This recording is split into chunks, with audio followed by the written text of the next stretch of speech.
আসসালামু আলাইকুম। আজকে রেসিপিতে থাকছে বাংলাদেশের হোটেল স্টাইলে ফ্রাইড রাইস, যেটা হবে একেবারেই ঝরঝরে। আর এই রাইসটা কিভাবে এত ঝরঝরে করবেন সে ছোট ছোট টিপসটি আপনাদের সাথে শেয়ার করেছি। আশা করি আপনাদের উপকারে আসবে।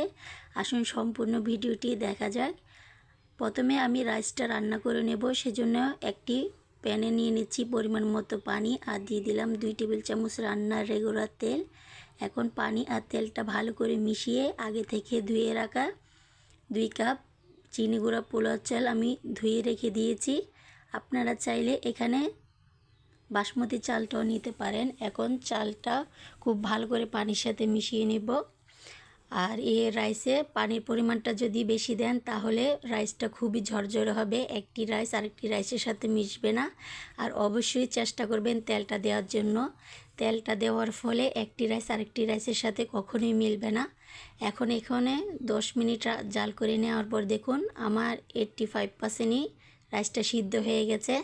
এখন এটাকে আমি একটি স্ট্রেনার দিয়ে খুব ভালো করে পানিটা ঝরিয়ে ট্রে কিংবা ঝরানো প্লেটে এটাকে ফ্যানের বাতাসে 10 মিনিটের জন্য ঠান্ডা হতে দিয়ে দেব। এতে করে রাইসটা অনেকটা ঝরঝরে হবে।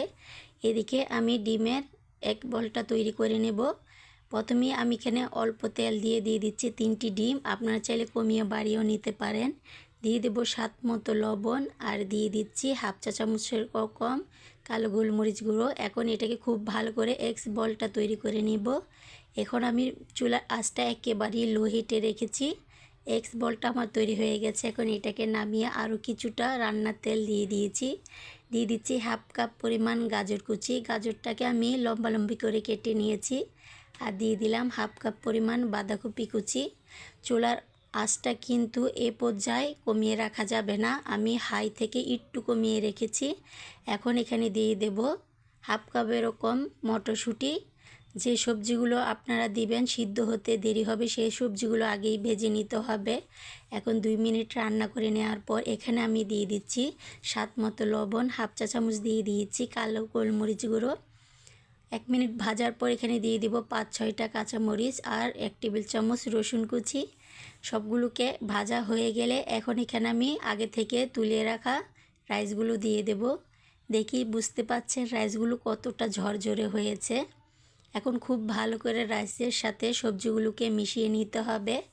এভাবে করে আপনারা পোলাও কিংবা বিরিয়ানিও রান্না করতে পারেন, খুবই সহজ।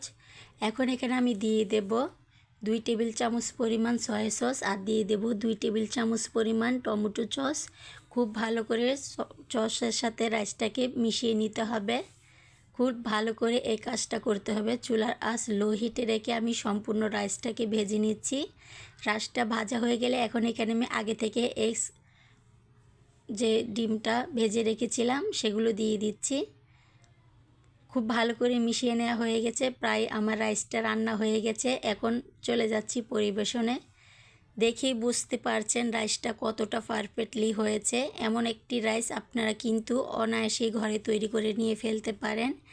আজকের এই রেসিপিটি কেমন লাগলো অবশ্যই একটি লাইক করে কমেন্ট করে বলবেন। আপনি যদি আমার চ্যানেলে নতুন হয়ে থাকেন চ্যানেলটি সাবস্ক্রাইব করে আমার পাশে থাকার অনুরোধ রইল।